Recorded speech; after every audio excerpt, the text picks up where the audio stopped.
5 miles an hour, gusts much higher than that, bringing with her all kinds of problems. Buildings have collapsed. There are reports from New Orleans of people trapped in buildings that have come down around them. They have made desperate calls to 911 asking for help, asking for rescue, but the rescuers can't get out. It's simply too dangerous right now in those plus 135-mile-an-hour winds to put anybody out on the streets. Those people who ignored the evacuation orders or maybe for one reason or another didn't get them are simply going to have to wait and rescue themselves until the worst of this storm passes. At least one levee has broken in New Orleans, leading to some localized flooding, but there could be far worse still to come as the storm surge and as the rainfall from Hurricane Katrina hits. In Alabama, the National Guard has been dispatched to Mobile and Baldwin counties. They are expecting some severe damage there, and we're seeing that in live pictures from our Steve Harrigan. All right, let's go to Louisiana, specifically French Quarter of New Orleans. Shepard Smith joining us live on the phone. Hey, Shep. Bridget, good morning or afternoon or wherever we are now. Does Shell have in the Gulf? Well, Shell has been a big player in the Gulf of Mexico with our offshore operations for several decades. In all, we have several onshore operations as well in the Gulf Coast area. We have about 4,000 employees total in Louisiana. And are all the personnel out? Yes. We began evacuating our offshore personnel early as we were watching the developments of Hurricane Katrina and instituted our hurricane preparedness and response plan. We began evacuating the personnel from the offshore facilities, and then last night completed evacuating personnel from our onshore facilities, our refineries and our chemical plants, and then began the shutdown process for those facilities as well. Chris, those offshore oil rigs, could you give us an estimate of how much oil comes through there a day from your operations? Well, I can tell you that it's probably about 400 inside the cars in some areas of downtown. And remember, this is one of the higher areas in the New Orleans metropolitan area. So clearly we heard a report from the mayor earlier on one of the local radio stations where one part of the levee system may have been overtopped. And that one of the pumps has been knocked out of commission, and it is the pumps that, of course, keep the water out of the city of New Orleans. Up through the manhole covers, I can see the water just bubbling up through those manhole covers now, just so much water that it can't handle it here. Now, you were mentioning the Louisiana Superdome. I spent about 7 hours there yesterday, and there's one thing that's obviously become perfectly clear. There is a hole that has apparently appeared in the roof. The National Guard and the police there have moved people away from the area where water is coming in and the light from the day is coming in from that roof. They had just begun some structural analysis and tests to evaluate whether the Superdome could withstand a hurricane of this magnitude. Structurally, perhaps, certainly it is still holding up. But it has obviously been damaged by the storm. Though he will be in nothing, and then again, 45 minutes later, another band going to hit him again. Be careful out there, bud. A lot of flying stuff out there. Be careful. Yeah, as you can, I don't know if you can see, we're trying to work it with the camera. This crane is just swinging and occasionally hitting this pier that we're on. It was about 10 or 15 feet to the west of me before, but now it's swinging around. I mean, this crane could very easily just swing along, hit all parts of this pier. Chad, you said, you know, as you said, we're in one of these bands. It'll soon calm down, then it'll pick up again. I mean, how much longer does this thing go on here in Baton Rouge? I know we are certainly not anywhere close to the worst of it, but I mean, how much longer are we going to be seeing these kind of winds? Well, where you are now, Anderson, is actually in a direct right triangle or a right angle to the center of the eye itself. You are getting as close as you're going to get to the eye. So as the day goes on, the eye moves farther to the north, and you actually, because of the Pythagorean theorem and the hypotenuse, you get farther away from the storm, so your winds actually go down. But every time you're going to get one of these waves, one of these bands, there's another one still to your east that's moving your way. The winds are going to pick up again, just like what you're seeing right now. At least 3 more hours of that. What is the speed? What is the speed this storm is moving in? I mean, but last I heard it was 15 miles an hour, but that was a while ago. Do you know what it is now? It has now been upgraded now to between 16 and 17 miles per hour, moving due north, moving right into Mississippi, and then right into Tennessee as well. There will be a lot of power outages in Tennessee all the way through Mississippi and Alabama. This is not some small storm. This is a bowling ball, not a ping pong ball. Chris, if that thing gets any closer, let us know. I see it there behind you. I'm sorry, I was talking to the cameraman. Chad, that's good. I appreciate it. So it has picked up. It has picked up just about a mile or two in terms of speed. That's correct. We'll check back in with you shortly. Rob Marciano with CNN is also standing by. He is in Biloxi. They are seeing some very bad conditions there. Rob, what's the latest? You guys coming to Rob in Biloxi? You coming to me? Hey, yeah, okay, Rob, if you can hear me, this is Anderson. What's the latest? Anderson, the winds just continue to increase. Look at the damage that's done to the roof of this awning we were just under just a few minutes ago. Roof tiles shredding off, peeling off, and then pieces of plywood, 6x8 plywood, flying off into the air, crashing down into the parking lot, blowing out windows of huge SUVs. Winds continue to pound us out of the east, southeast now, certainly over 100 miles an hour, doing damage to this hotel. We're on the 3rd floor of which, with the window open, poking out. Now you're looking south across I-10. Our parking lot is completely flooded, only from fresh water. There's no storm surge here. This is just water collecting from the tremendous amount of rain that continues to come down in sheets and sideways. Unbelievably enough, this sign to our left, which highlights the brand of the hotel, remains standing. Although pieces of flashing seem to want to come off the side, it must be designed to let some air pass through. But that remains standing. Unfortunately, the structure that is protecting us right now is seemingly coming apart, at least from our vantage point. And we're on the 3rd floor here with the window open and the wind's turning now a little bit more southerly. Every time we get a gust of wind, it fills the room up with air. You feel the pressure in your ears like you were in an airplane. And at times, the room almost feels like it wants to lift off the ground. So I'm not even sure that now that we're inside is a safe spot. We're seeing with all this roof damage, there are leaks all over the hotel, lights out obviously, people very scared, pets very scared, and people actually getting hurt in the hotel. We had a woman who was opening the door to her hotel room, and because of the gusty winds, because of the increasing pressure as wind comes through different windows and different doorways, the door slammed on her finger and cut her finger in half. They're trying to get her to an emergency room. They're performing first aid on her, but right now, the Biloxi police are not responding to anything. You can't go outside, even 10 feet outside any sort of engineered structure right now, and you'll just get torn apart, Anderson. So where you are is certainly a much better spot. Right now, conditions continue to get worse, and what Chad seems to be telling us, it's not going to get any better anytime soon. Back to you. Rob, we'll check in with you shortly. I want to show you just what we're starting to see. Some people coming out, as we always do in these storms, just kind of coming out and testing the winds. Chris, if you can go over here, look at these people over here. They're standing into the wind. A couple, they're kind of jumping up, trying to see if they can fly. Basically, there. They came out just a short time ago. They're really the first group of people we've seen kind of running around. I don't know, I think they've been sort of sequestered in their homes, hunkered down with a couple of six-packs. Actually, let me just wipe the lens here, if you can see it. I don't know if you can actually see them. No, we can see. We can see. They could use a good dose of common sense, Anderson. Yeah, I know. A few less beers and then maybe a little bit more common sense. But, you know, it's one of the problems, you know, when you hear that it's a Category 4, when you hear the Baton Rouge isn't getting hit as bad as other places, people start to come out. The truth of the matter is, I mean, you know, these winds are extraordinarily strong. It is very uncomfortable to be out here, and it can change on a dime, as Chad has been saying, you know, all morning, Darren.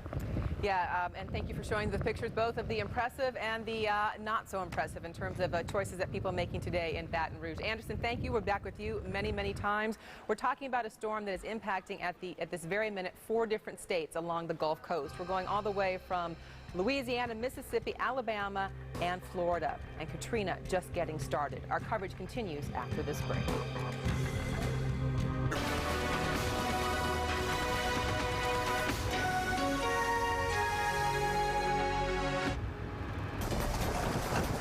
Navarre Beach, Florida, Fort Walton Beach, Florida, getting hammered by the wind here. And there is a surge component there, too, Kelly, in the Fort Walton Beach area. Stephanie Abrams is reporting live from there. We'll be going back to her very shortly.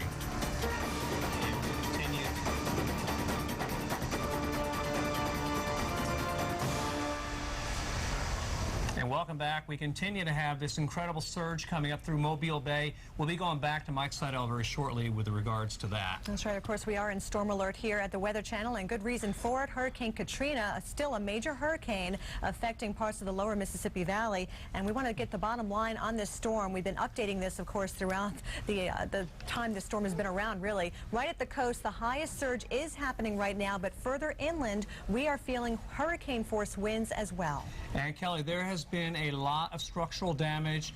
Again, these are anecdotal reports, but an awful lot of damage in the city of New Orleans, and especially in the adjacent parishes east of here. And not a big surprise, massive power outages across the area.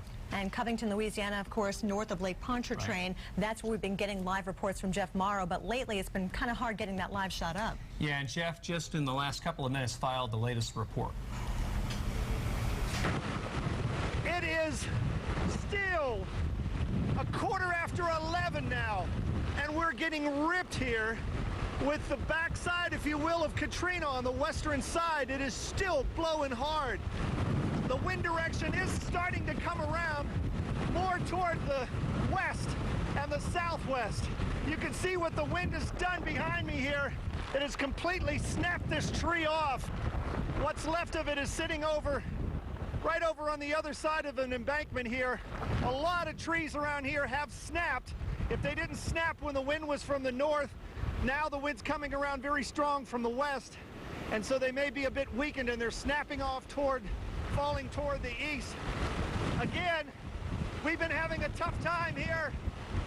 Whoa, this is some strong stuff that we're getting here right now. It's unbelievable that it has lasted as long as it has. Katrina really has had a kick to it. We're going to try to go out and survey some damage in the area, hopefully soon. It's been very dangerous to try to get out on the roadways. I conservatively estimate some of these wind gusts still up around hurricane force at the very least. Fortunately, have hardly seen anybody out on the roadways, and that's definitely good news. Everybody battening down and riding this one out. We understand there's been a lot of damage in New Orleans. We had a report that the causeway, the Pontchartrain Causeway, may have flooded on the southern side a little bit. Don't know how structurally sound that still is, but again, that's just a report that hasn't been confirmed. Again, we'll continue to keep you reported here as often as we can, every half hour. Again, we have no cell phone here. It's very difficult for us to contact everybody at the Weather Channel, so we're just hoping that everybody sees this up on the satellite and records it, and we can get the report out. Hopefully things will start to calm down very, very soon. Jeff Morrow reporting from Covington, Louisiana. And that report, about 15 minutes old now. Hurricane Katrina is due east of where Jeff is, but due to the northeast of there is where Mike Slidell is. That's right. Mike Slidell reporting live for us from Mobile, Alabama. Mike, it doesn't look like the winds are quite as strong where you are. Well, it only lasts momentarily, Kelly and Bill, for about 15 or 20 seconds, and then another wall of wind comes at us. We're out here on I-65 about 3 miles north. the I-65 route up towards Montgomery, just north of I-10. We'll continue to follow this. We've had wind gusts as high as 85 miles an hour, but the wind measuring equipment at the downtown airport isn't reporting anymore, so we don't know if it got blown away by some higher wind gusts. Let's take a look at some of the structural damage. It's not serious at this point, but there's a restaurant over there in the distance, and you can see the shutters. You can see the shutters and also the shingles getting blown off the roof. So we're going to have some of that around, and a lot of trees down. Power's out everywhere. Downtown is the concern. We've had a real surge off the Mobile Bay and the Mobile River. As you take a look at the pictures, you can see the water is up. We tried to get down Water Street. We couldn't because of the rising water there. The issue there is the fact that the wind continues to blow in the surge, and the surge comes in and covers up all Battle Shield Memorial Parkway, and as a result, we couldn't get anywhere. The downtown area is underwater, at least a couple of feet of water, and that's why we moved out of the area late yesterday. We didn't want to get caught with our truck and certainly our life in that kind of situation. Out here again on I-65, we've had some minimal damage. We've got that billboard in the distance where you can see the wraparound sign has been ripped away by these wind gusts over hurricane force. There's hardly anybody out on the highway today, and once again, all the power is out. Earlier, we had one situation with an oil rig, a tanker, down there on the Mobile River in the Bay Area, and it got ripped from its moorings. They had to use three tugs to get that back in port. We still don't know if there's any oil leak. Let's hope not. And again, the downtown area is we don't know if it's the whole area, but there is flooding downtown. This could be a higher surge than we saw with Frederick back in 1979. Bill and Kelly, that went 12 to 13 feet. Okay, Mike, thank you very much for that report. In downtown Mobile, stay safe. Okay. Kelly, the Storm Prediction Center now has expanded the scope of that tornado watch area. And we knew it would, too, because Katrina is such a huge storm. It's having a lot of impacts further east. Look at that new tornado watch, which has been extended now all the way into southwest Georgia and much of the panhandle of Florida now under a tornado watch. And it's safe to say anybody from that track, and let's get a look at that cone here. To the right of that track, that's the greatest instability area. And here is that track coming northward now. It is inland. It's in extreme southern Mississippi, but it will bend a little east of due north later on. I think it would be very unlikely for that. But we do need to remember that we're not seeing people selling this market. The only people who are going to sell it are people who are already long, who are taking profits. Anybody who would be thinking of shorting this market would have to be nuts or have to have the material and ready to deliver it. Very quickly, Peter, we're expecting to hear from the president next half hour. It's anticipated he'll comment on what his strategy will be for the Strategic Petroleum Reserve. If he opens the spigot, does that matter to prices? And what about OPEC? They've said that in their September meeting, just today, the president of OPEC is saying they'll probably vote to increase production by 500,000 barrels a day to try and bring these prices down. Psychologically, these moves help, but our biggest concern right now is refining. So I don't think they're going to really help that much in terms of the oil, but psychologically they could help prevent prices from going much higher. Peter, thanks again. Good to see you. Thank you. Peter Butel, president of Cameron Hanover in Stamford, Connecticut. Energy stocks, as you just mentioned, have been hot for some time now. Well, is the run over, or will Katrina mean the stocks could shoot even higher? We're going to talk about some energy stock plays in just a moment. Also, check out this online. Contrarian columnist and short seller Bill Fleckenstein declares the housing boom dead. Find out why. New Orleans didn't get the destruction it had feared, but it is also seeing severe flooding and damage. President Bush is considering tapping the nation's petroleum reserves to help oil producers hurt by Hurricane Katrina. Administration officials say a decision could be announced later on today. Katrina pushed crude oil prices to a new record high today of more than $70 a barrel in early trading.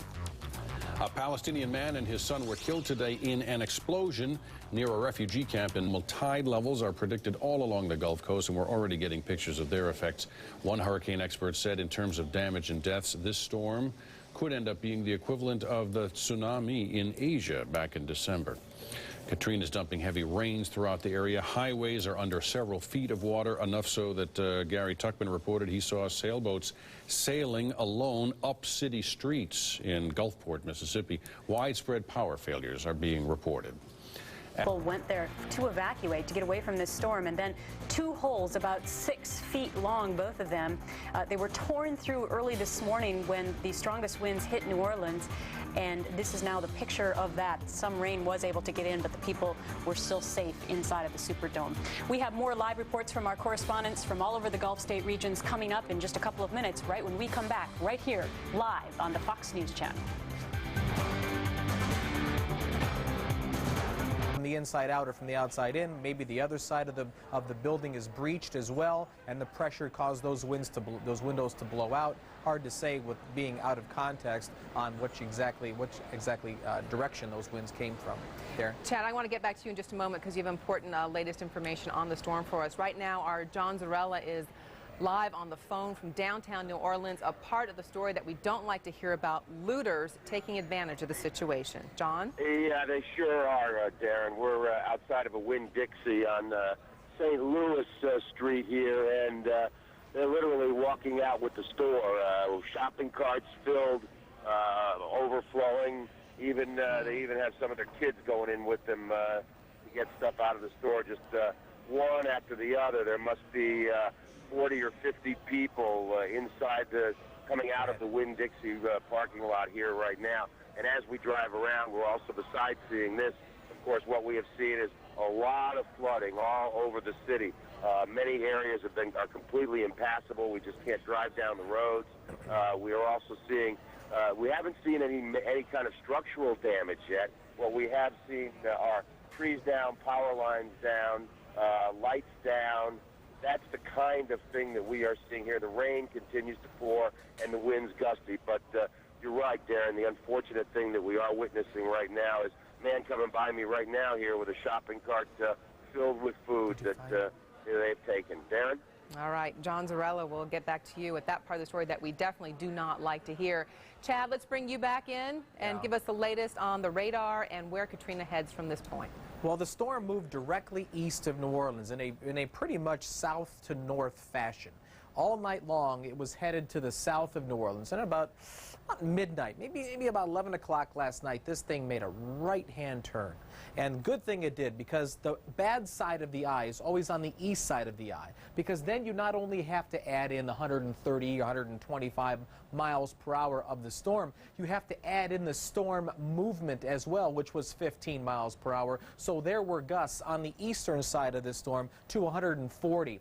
And even sustained winds possibly to 140 over around Slidell all the way over to Gulfport. Another thing that's happening, that big red box there, those are tornado watches in effect for today, and even a few storms. Sheer size of the storm again is phenomenal.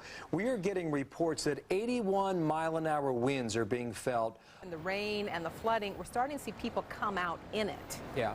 Which gives an indication, as you were saying, that the worst of Katrina, at least for New Orleans, has passed on. Yes, but there are still things floating around in the air, still things moving at 50 or 60 miles per hour. You don't want to be out in this. Another thing, that is not fresh water.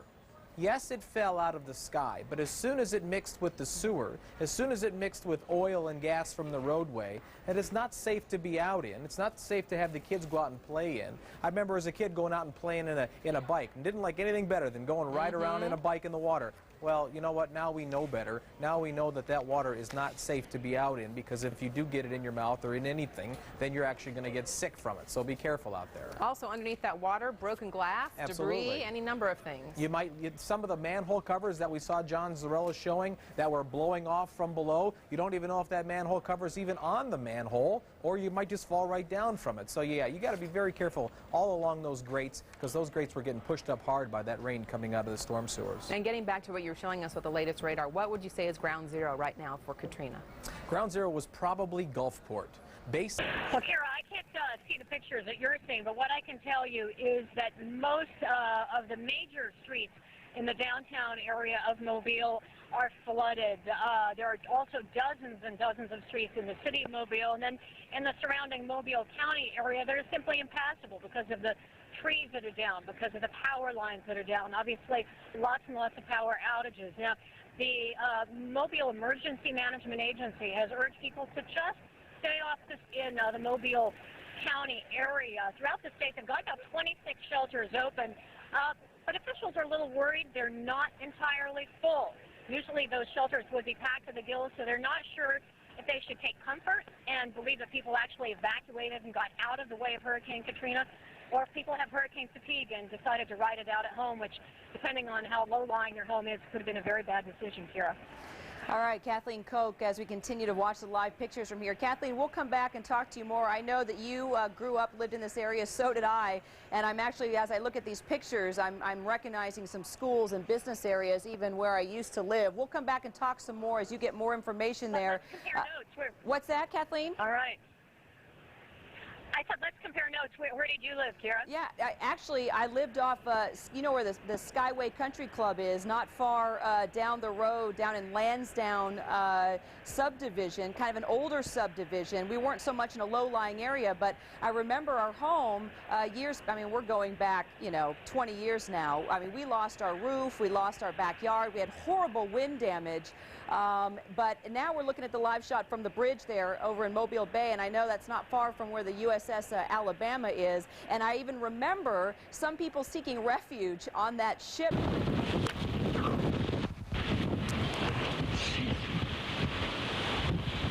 Along with photographer Kevin Martels, we're going to go inside now. I'm Brian Andrews. Wow. The American Red Cross says 100 response vehicles are in the Baton Rouge area ready to help victims of Hurricane Katrina. The agency has a $250,000 heater meals on hand in the Louisiana capital and will take them to New Orleans and surrounding area once that storm finally passes. Katrina battered Covington, Louisiana, as it headed inland. Covington's about 40 miles north of New Orleans. The city's mayor there says waiting for Katrina's landfall was like watching a slow-moving bomb approach.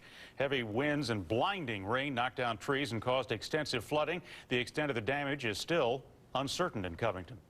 Katrina's fury is also being felt in the Florida Panhandle, many miles east. Wind gusts to 48 miles per hour as a storm surge of at least 6 feet and high waves are battering the coastline in Escambia County and nearby Santa Rosa. The winds and surge are stripping sand from beaches already severely eroded by hurricanes Ivan and Dennis. And the causeway into Mobile, Alabama is flooded, as are major downtown streets. The hurricane's winds are sending debris flying, and the city is experiencing widespread power outages, as you can well imagine. Tornado warnings are up for both of Alabama's coastal counties. More than 100 members of the National Guard are in and near Mobile, helping to sandbag flood-prone areas. About 9,000 others are waiting in the wings if more help is needed. The Army is prepared to expand its rescue efforts as far north as Tennessee, Kentucky, and Ohio. The Coast Guard, the U.S. Coast Guard, has put dozens of aircraft on ships. All right, this is where we're going to take refuge and try to shoot some tape. The winds are really kicking. Come on in. All right, let's catch our breath for a second. This is what it's like just to get out the front door of the hotel. Now, I don't know if you can see it, but in the middle of Canal Street, there's a tree that's down.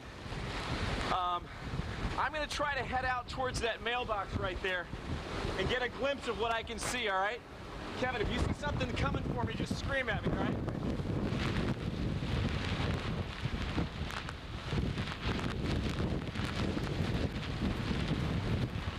All right, I'm going to crouch down and use this as cover. This is what it's like in downtown New Orleans right now.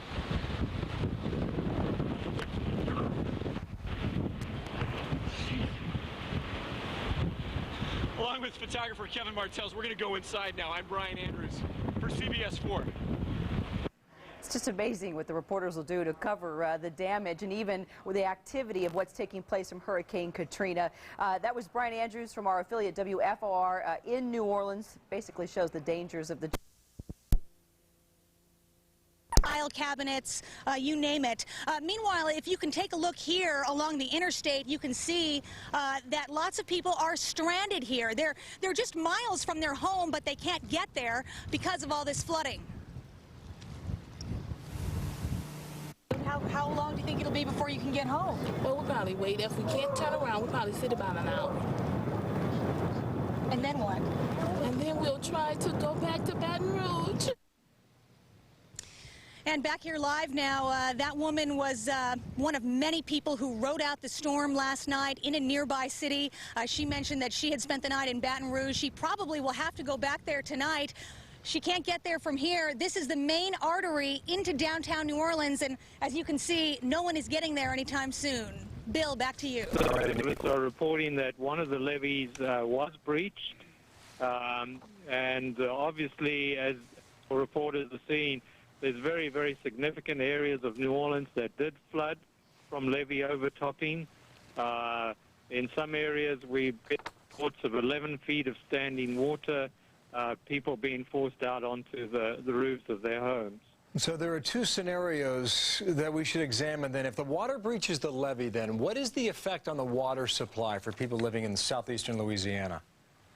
Well, right now, they've got a major problem with water supply because they believe some of the pipes have been disrupted by fallen trees and such. So when you have that sort of situation, as well as standing water that's potentially pretty contaminated, that then raises serious risks about the drinking water. So the second scenario, though, if the pumps don't work or if the roof has been blown off a pumping station, what then?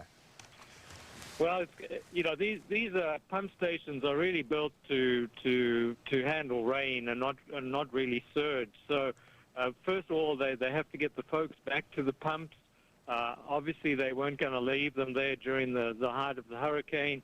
In addition, a number of the pump stations have sustained significant damage, so it's going to take some time to get them going. And then the last thing with these pumps, all the debris, all those buildings that have flown apart, all that debris is going to get into the canals, and they're going to have a real problem keeping those pumps unblocked. I need a quick answer here. How long before you know the condition for the system? Is that hours away or days away? It stays away. You know, anybody thinking of coming back should wait a minimum of 5 days. Oh. Thanks for your time. Ivor Van Heerden from LSU down there in Louisiana. Thank you, sir. Here's Martha. Well, Hurricane Katrina forcing some oil refineries in the Gulf to shut down. We're going to take a look at how this will affect already sky-high prices for you at the pump. And this catastrophic storm has left behind miles of devastation today and billions of dollars in damage. So when will these states be able to recover from this massive storm?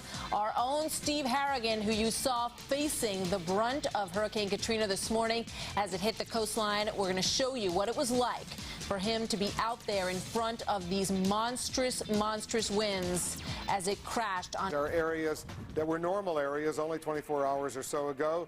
But Gulfport, Mississippi, taking a major hit. Gulfport, an important source of commerce for the entire Mississippi coastline of the Gulf Coast, certainly coming under some extensive destruction and damage from this hurricane. Just let this video continue a little bit, and our viewers will simply get a sense of what has happened to what was a normal community shattered by the very strong power of Hurricane Katrina. We'll continue to watch this video for you. It has been a day, and so far it's been an incredible day all along the Gulf Coast since early this morning when Hurricane Katrina landed. The walls of rain, the howling wind, the fear and the darkness. The danger, though, not yet over. We've been told repeatedly by authorities it's still a very dangerous hurricane as it moves inland. In some areas, the damage is already done.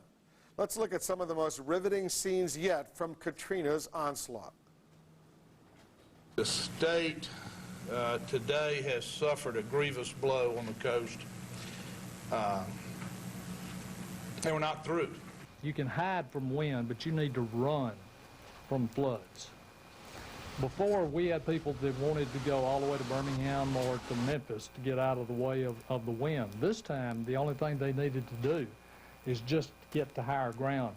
I was driving I-10 westbound trying to get to Kenner to the Williams Boulevard exit, and I didn't see the water. It just blends in with the gray of the road, and I just drove right into it. Wherever you live, it is still too dangerous for people to return home. If you evacuated and you're in a shelter, if you're with friends and family, please, please stay there. Some devastating scenes only a little while ago, and they're continuing throughout the Gulf Coast and now further inland. President Bush spoke out on... Or not. So far, I can still stand up.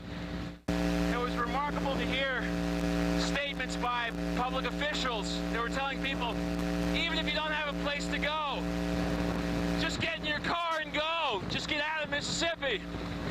And it's really starting to make a lot of sense now. Man. Whoa, man, I'm getting out of here. Whoa. A big chunk of roof landed about 3 feet from me. I'll be back up next hour. Just a portion of Steve Harrigan's day today, and he is said to be okay and moving locations as we speak. New Orleans and Gulfport, Mississippi. Katrina is also causing some nasty weather far from where it made landfall. Forecasters say this system will produce high winds and heavy rain across the south. Into tomorrow, Georgia is expected to get rain until Wednesday, and even as far north as Pennsylvania, there is concern about the possibility of flooding. Bush administration officials say the hurricane may prompt the president to tap the nation's petroleum reserve. The move would provide refineries with a temporary supply of crude oil. So far, about half of the Gulf Coast region's crude oil production has been interrupted by this storm. Well, thousands took to the streets of Saddam Hussein's hometown of Tikrit today to protest Iraq's draft constitution. Sunni Arabs are calling on Iraqis to vote against the document in an October referendum. If 2/3 of voters in any 3 provinces reject the charter, the constitution will be defeated. Sunnis have a majority in at least 4 provinces. Also, Supreme Court nominee Judge John Roberts met for a second time with Democratic Senator Patrick Leahy today. The ranking Democrat on the Senate Judiciary Committee requested the meeting after reviewing documents on the judge's records. Senate confirmation hearings for Roberts start next week. Katrina is weaker, but not going away anytime soon. The hurricane roared ashore between Grand Isle, Louisiana, and the mouth of the Mississippi River this morning as a Category 4 storm with 140-mile-an-hour winds. Then it lost strength. But CNN's Jean Meserve is getting a first look at the damage around western New Orleans, which she describes as much more shocking than first thought. An entire ward of this city, the 9th Ward, appears to be up to its rooftops in water. We spoke to a city councilman who's been out here trying to rescue people. There were policemen out in boats trying to do that as well. There are people in these houses. Clearly, the only place they could be in their attic. We know what that scenario can mean. We saw it after Betsy. People got up there. There was no way to exit.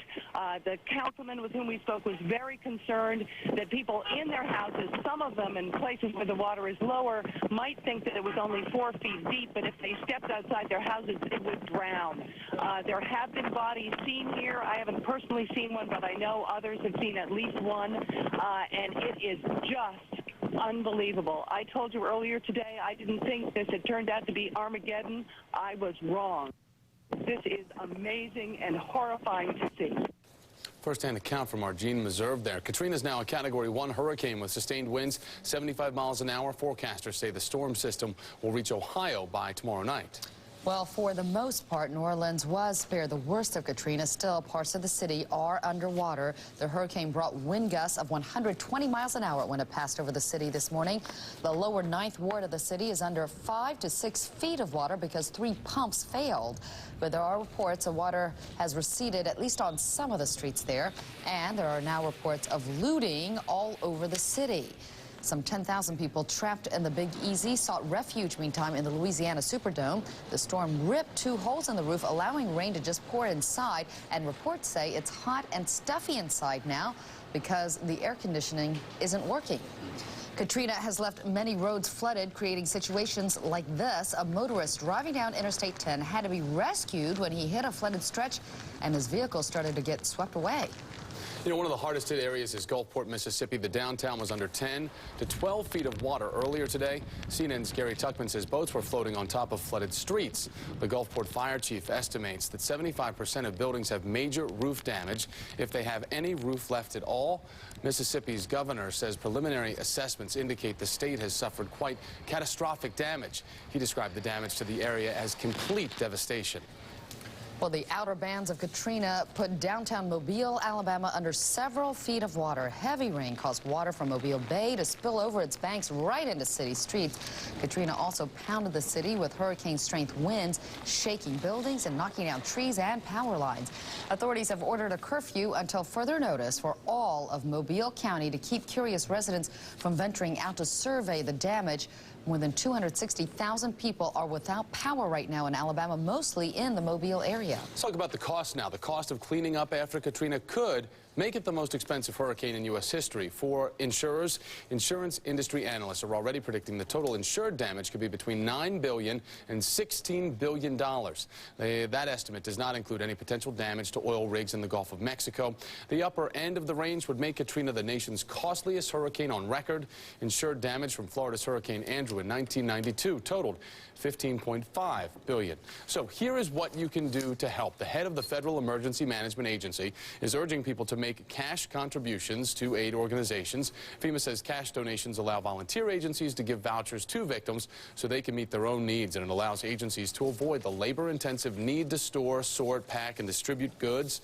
A number of government and private agencies are on their way to help victims of Katrina, but federal officials suggest you stay out of affected areas unless directed by an agency.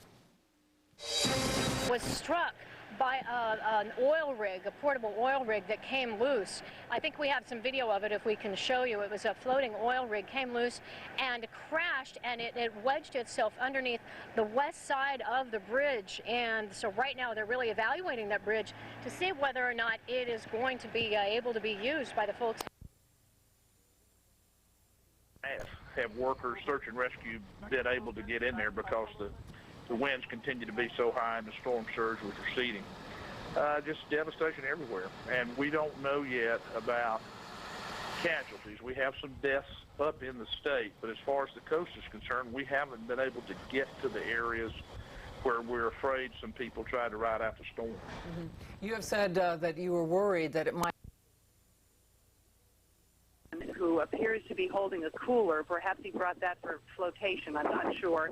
He's made his way onto the railroad tracks, but the railroad tracks are under about 2 feet of water, and he is trying to make his way out of here all by himself. I just saw a rescue boat come in. Tremendous trouble getting the boat back and forth over the railroad tracks. When they came back with a family, including a tiny little baby, the rescuers actually had to get out of the boat in order to push the boat over the railroad tracks. I am told that this is a horrible situation, not just for the people here who desperately need help, but for the rescuers themselves. They do not have enough boats. The New Orleans police, I'm told, put out a call to all officers with boats to respond. They did. The problem is none of them can get to their boats. Their boats are in areas that are flooded, or there are roads that are blocking, that are flooded, that are blocking their way home. So they cannot get to their boats to bring them here, to get them in the water, to rescue the people who are stuck in their houses. It is just mind-boggling to watch this happening. There are now helicopters going overhead. Clearly, they're trying to assess the situation, but darkness is approaching here. I don't know how much they'll be able to do after dark, especially right now. I only see one boat in the water at this location. We're trying to get a second one in, but that's it. And I can see multiple people up on their rooftops trying to get help, and Lord only knows how many are inside their homes. Kitty? Very disturbing. Thanks very much, Jean Meserve. Well, John Zarella has been assessing the damage around New Orleans tonight. He joins us over the phone. John, what's the very latest where you are? Well, Kitty, certainly what you heard Jean Meserve report is exactly why the city officials, federal officials had urged that people get out of the city, because even given that Katrina had veered off to the right and this wasn't the worst-case scenario, we can certainly see what's happened all across the city as we drove around the city of New Orleans. On just about every street you went up or down, there was floodwaters that blocked your way. You could go a certain distance, then you'd have to turn around. Water's lapping up against the buildings, up against houses, cars trying to get through it. In some cases, cars being bogged down in it on a low area of Interstate 10. Drivers were driving into the high water and having to abandon their cars, in one case having to be rescued. And, of course, for every good Samaritan, like the person who rescued the driver from a car, these storms bring out the worst in human beings as well. And as we were driving, we saw a supermarket, a Winn-Dixie supermarket, about 50, perhaps 75 people looting the supermarket, coming out of the supermarket with shopping carts absolutely filled to overflowing with everything they could get on those carts and get out of there. New Orleans police finally did get there and get the looters out of the store, but by then it was too late. The store had pretty much been ransacked. So these kinds of situations, of course, Kitty, bring out both the good in humanity and the bad in it. But again, still a tremendous amount to be assessed here in New Orleans. The level of damage and destruction here, still going to be a long time before we know any of that. Kitty? John, as you've been moving around today, what's your sense of how pervasive the looting is, or is it just sporadic? I think it's just sporadic. I think that, at least at this point, things can change pretty dramatically when darkness falls here. You know, it doesn't seem to be that the police are out. They seem to have a pretty good handle on things. But I've seen in so many of these situations where once darkness falls, that level of control that the authorities has can evaporate fairly quickly. All right, thanks very much, John Zarella, and again, a veteran hurricane reporter for CNN. Thanks very much, John. Coming up, Hurricane Katrina floods and thrashes the Gulf Coast. We're going to take a look at FEMA's plan for the disaster next, and then we'll have the very latest on where the storm is headed next, so stay with us.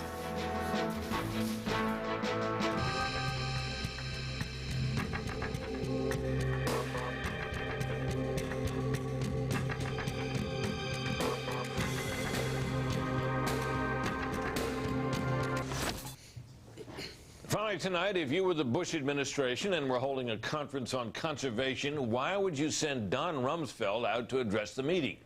It turns out there was a reason. President Bush's commitment to conservation is well known. As someone pointed out to me the other day, he's even using a recycled Secretary of Defense. And that's special report for this time. Please tune in next time. And in the meantime, more news is on the way. Fair, balanced, and, as you'll see, soaking wet.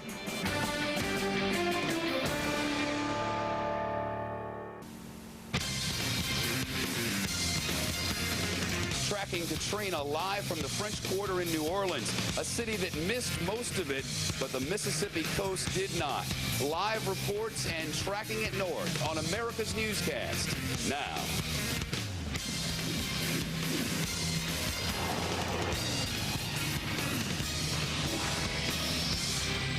Katrina screams ashore as a Category 4, submerging entire neighborhoods and leaving a massive path of destruction. Now, damage assessments begin to pour in. Downgraded but still dangerous, Katrina's latest projections. The monster hurricane slams U.S. oil production, sending prices soaring. And reporter's notebook. Shepard Smith rides out the storm in the French Quarter. Live from New Orleans, this is the Fox Report with Shepard Smith. And good evening from the French Quarter in historic New Orleans, a spot that this time yesterday, emergency management officials in the state of Louisiana feared would take the brunt of a Category 5 hurricane with 175-mile-an-hour winds. Instead, Katrina got weaker, and Katrina headed east. So the big problem belongs to South Mississippi, and we will take you there and shortly. This area of the country, and particularly here in the French Quarter, were spared largely, though there were crazy winds overnight in excess of 110 miles an hour. We'll take you back to that time in the historic French Quarter coming up. But first, across this region, the story is flooding. Fox News correspondent Anita Vogel is live just north of the city of New Orleans, where the 10 freeway meets the 610 and where water is everywhere. Anita, good evening.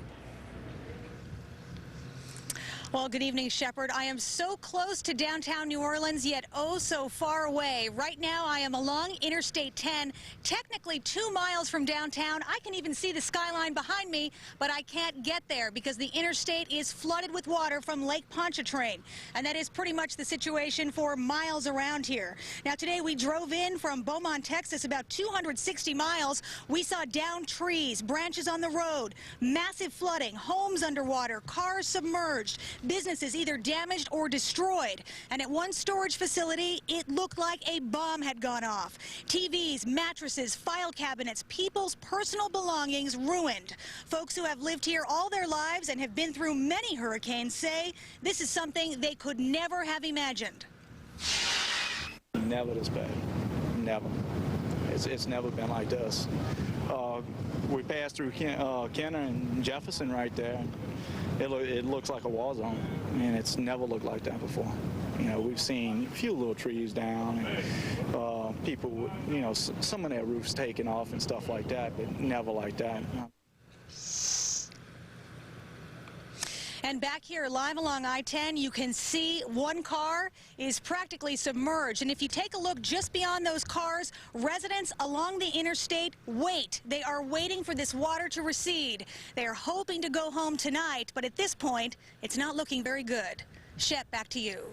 Anita Vogel live for us just north of the French Quarter in the city of New Orleans. Now, emergency managers here say as many as 750,000 people in southeast Louisiana are still without power. The CEO of the regional energy company says it could take up to a month to restore all of that power. And as bad as that is, it is even worse on the Mississippi coast. It was the Mississippi coast, of course, which took the brunt of Hurricane Camille back in 1969. It was the Mississippi coast, we now believe, which will take much of the brunt of this storm. Take some video now from the Gulfport area, an area that saw lots of signs moving and lots of people in distress overnight. The southern tip of Mississippi along the Louisiana border is the spot that got the worst of it all. And riding it out live and on television was our own Steve Harrigan. He's live in the city of Gulfport on the Mississippi coast. Steve? Shepard, the rain has stopped. The sun is just beginning to peek out. I'm standing in a field now that's covered with bits of buildings. Even big, sturdy structures like this hotel, you can see, lost a big chunk of its roof. Now, here's what that scene looked like earlier during the peak of the storm. Whoa! Whoa! All right, John, I don't know if you can hear me. I can't even lift my head up at this point. We've seen the winds grow stronger over the past hour and a half, visibility down to about 0. We've had about 5 or 6 hours now of heavy rain to go along with that. So some real danger for the people along the coast here of Mississippi. 6 counties have been mandatorily evacuated. We're not seeing anyone out on the streets. No movement at all. There was a curfew in effect last night.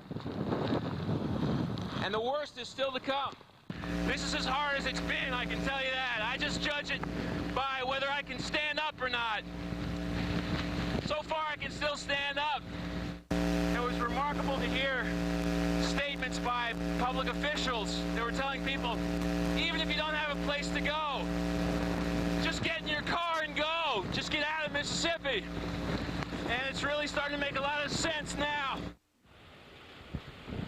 Shepard, roads along this coastal area flooded in every direction. That means trouble getting relief, and we have heard, but we haven't been able to get there yet. Along that coast for a quarter mile, everything is gone, flat, water everywhere. The buildings, the casinos that were there are gone. Shepard, back to you. Steve Harrigan live on the Mississippi coast, and that's the word we've been getting from emergency managers in Mississippi as well. They still have to get people in there. All roads in and out are still closed. From New Orleans east into Mississippi, shut down, and they're warning people should not come in. Now, this storm is headed to the north. It's around Jackson, Mississippi, and still has a lot of work to do. Janice Dean will be tracking the storm for us shortly, but of course, points to the east felt this storm too, including Alabama, where all along the shoreline, Mobile Bay was of great concern. No one knew until the last minute exactly where the storm was going to come ashore, and those around Mobile Bay were extremely concerned, especially given recent history and how bad storms have treated them in the last few years. Our correspondent Orlando Salinas is live off Mobile Bay, around Alabama. Exactly where are you, Orlando, tonight? Shepard, right now we are in Gulf Shores, Alabama. We're standing on a stretch of road. This is a Highway 59. Ted, swing it over this way. This chunk of road got nailed. This water right now, Shepard, is probably about, I don't know, 2, 3, 4 feet maybe above where it should be, but it came in even higher. These folks right now, there isn't really power around here. Ted, swing it over this way if you could a little bit. It came all the way through here. A lot of the debris you can see, Shep, came up to about this point. This is as high as it got. This is a great, really, this is the benchmark. You can see it over here. And this came over here. Look, somebody's fridge made it all the way here. Over here, you do have somebody's staircase that came off their home. Don't know what that is. Some sort of possible water container or some sort of chemical container. Stretching over this way, you have police that have blocked this off. This is a big deal around here. These folks really didn't recover from Hurricane Ivan just yet. Over here, you have the Alabama Gulf Coast Zoo. That place hasn't opened up since Ivan last year. It's underwater now. They keep cats there. They got those cats out. We can tell you this much. We do know that indeed the power is out around Alabama for close to 210,000 people. Most of those folks are in Mobile. They don't have power. Again, right over here, this is the problem. You do have this water coming through here. You have this coastal storm surge that is coming through, and it may not be done just yet. In some chunks of this area, Shepard, they still could see this stuff coming through here. Over to the left, ironically, you have a place, a little roller coaster amusement park called Waterville. That place is not going to be open for quite some time. It is going to be a while, maybe I don't know how many more hours before this bridge or this stretch of road actually opens up itself. We do know that 2 people have died. There was a head-on collision. I believe it was the southeastern portion of Alabama. 2 cars were coming through there, and they ran head-on. Shepard, this place right now, again, they're waiting to get power back on. They do have water around these parts. That is on. There is right now a ban. Folks can't go out of their house right now until about 6 o'clock tomorrow morning. Police say if they see you out on the roads around these parts, you're going to go to jail. Shepard? Orlando Salinas live in Gulf Shores, Alabama, which he mentioned still recovering from twin storms last year. Was there just a few months ago and watched as they were narrow, and that really amplifies the surge. It finds its way over the levee. There's some wave action, and bobs you onto it, it erodes it out, and then you've got the serious flooding we see right now. Okay, let's reset the table, as we say on television. What is the situation of New Orleans, just in terms of the topography, what it faces on its various sides, what the fact that it's below sea level, and what kind of liquids would be spilling into the city in the last several hours? We still are trying to figure that out, but the damage assessment model suggests that 90% of all buildings were badly damaged, if not destroyed. So we have no idea what may or may not have leaked out of chemical plants, gas stations, aviation gas facilities, and so on. Tied to that is the fact that the sewerage plants have been flooded. There's some graveyards that have been flooded. So you mix that up, and you get that proverbial gumbo brew. Very interesting and very sad. Anyway, thank you very much, Ivor Van Heerden, who's studying this matter for the weeks ahead, I'm sure. Live from Biloxi with a survey of the damage. And Jeff, we're now learning more about the human toll as well as the material toll. But as a meteorologist and a scientist, give us a sense for the power of this storm as you saw it and experienced it yesterday. Yeah, this storm was just enormous. You know, we were located about 3 to 4 miles inland, and we certainly had to retreat back into our base, our camp, because things got too bad. You can only imagine what it was like here along the coastline, where storm surge flooding, we're getting reports now, was anywhere between 25 to 30 feet at its highest. So water certainly surpassing many of the roofs here. Right behind me, we have Highway 90, a major artery running right along the beach. Now it is part of the beach. The beach levels when we were here the other day were probably about 6 feet lower. Now it's about level with Highway 90. It's hard to discern what is the beach and what is the roadway. And then you can see the landmark casino, the Beau Rivage, still intact there, but certainly probably a lot of damage. But here's the other thing, the debris field, the damage across the coastal areas is enormous. We had a gas station here completely leveled. Several homes that were here the other day when we were in the same exact location for live shots, flattened, gone. The water coming up, taking all of the debris, a lot of it back out to sea. Certainly very devastating pictures. Right now, a lot of people just showing up for the first time to see their homes and to see the damage and really, truly being here. This is, you know, emotional on a lot of levels. You see the damage and you see people coming back to their house for the first time, and it's hard to realize that, you know, people are going to have to slowly rebuild and go through so much that's going to last months, and the damage possibly for years in terms of cleanup and, you know, the emotional scars as well. So we certainly hope that, you know, a lot of people stayed safe yesterday, but we do know that people did try and ride out the storm here when with a 30-foot storm surge.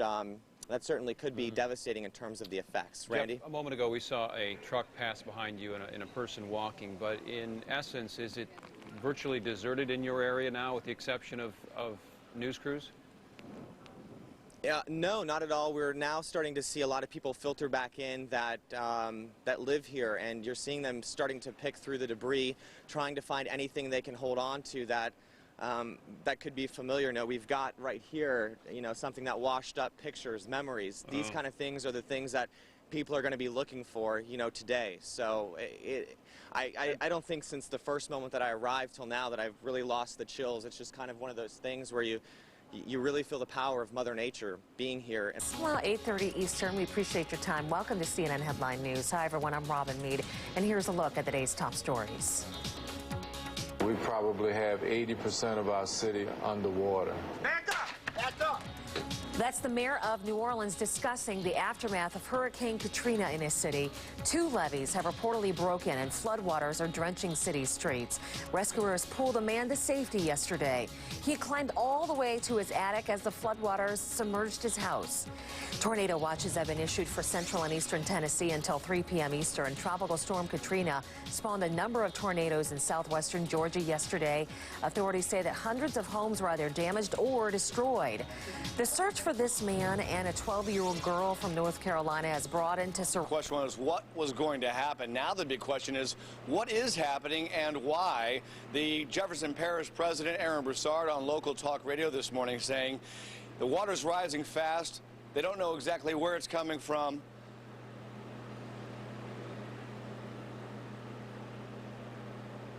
Still hear us, Phil? Phil, go ahead. Joining me now live right now. What are your names? Margaret and Stuart Grundy. And you're from Canada? Yeah. Rescuers are trying to reach people who have been trapped in their flooded homes for hours. Walmart says that it's donating $1 million to the Salvation Army for disaster relief. The Salvation Army plans to serve 400,000 meals a day to Katrina's victims and rescue teams. We're grateful for those who've already stepped up, and in the last 40... So it's not the lake itself, it's those canals that run along the lake that broke? Correct. Those canals are used for shipping. It's still going on that you've seen. Oh, absolutely, Robin. This report right to you. As you know, CNN has been working day and night to bring you the very latest on Katrina, and our reporters have witnessed the utter devastation Katrina has caused. Here, Jean Meserve talks to CNN's Aaron Brown about the physical and emotional toll it has taken on her and her crew. Quite a dramatic and difficult night down there, hadn't it? It's been horrible. As I left tonight, darkness, of course, had fallen, and you can hear people yelling for help. You can hear the dogs yelping, all of them stranded, all of them hoping someone will come. But for tonight, they've had to suspend the rescue efforts. It's just too hazardous for them to be out in the boats. There are electrical lines that are still alive. There are gas lines that are still spewing gas. There are cars that are submerged. There are other large objects the boats can't operate. So they had to suspend operations and leave those people in the homes. As we were driving back, we passed scores of boats, fish and wildlife boats that they brought in. They're flat-bottomed. They're obviously going to put them in the water just as soon as they possibly can and go out and reach the people who are out there who so desperately need help. We watched them, some of them come in. They were in horrible shape, some of them. We watched one woman whose leg had been severed. Mark Biello, one of our cameramen, went out in one of the boats to help shoot. He ended up being out for hours and told horrific tales. He saw bodies. He saw other just unfathomable things, dogs wrapped in electrical lines that were still alive, that were being electrocuted. The police are having radio problems. At least they were earlier this evening. They didn't have enough boats. They put out an appeal to various police who had personal boats to bring them to the scene, but the problem was the people who had the boats couldn't get to the boats to bring them to the scene to go out and rescue the people. People are out there in the night. One EMS worker told us that the water was rising, and I can tell you that when we came back into the city tonight, it certainly was higher here. Whether it's rising in that neighborhood as much as it has here, I don't know. Aaron? Gene, let me walk you through a couple of things. Are they able, are authorities able to in any way communicate with these people who are stranded and scared and hungry and cold and desperate? They aren't tonight. When the boats were in the water, as the boats went around through the neighborhood, they yelled. And people yelled back, but Mark, when he came back, told me that some of the people they just couldn't get to. They just couldn't get to them. They couldn't maneuver the boats in there. Because this had happened before in Hurricane Betsy, there were many people who kept axes in their homes and had them in the attic in preparation for this. And some people were able to use those axes and make holes in their roof and stick their head out or their body out or climb out completely. But many others clearly are saying there's gas leaks throughout the city, that there may not be electricity in New Orleans for 6 weeks. 6 weeks of no electricity, and you're right, thousands of people will be displaced, and I really don't know where exactly they're going to put them all. Captain Terry Galbraith from the U.S. Coast Guard, good luck today. I know you got a big, long day ahead of you. Appreciate your time. Still ahead this morning with disruptions to oil production in the Gulf. Will the White House tap the government's emergency reserve? We'll get into the economic impact of Katrina. That's coming up next on American Morning.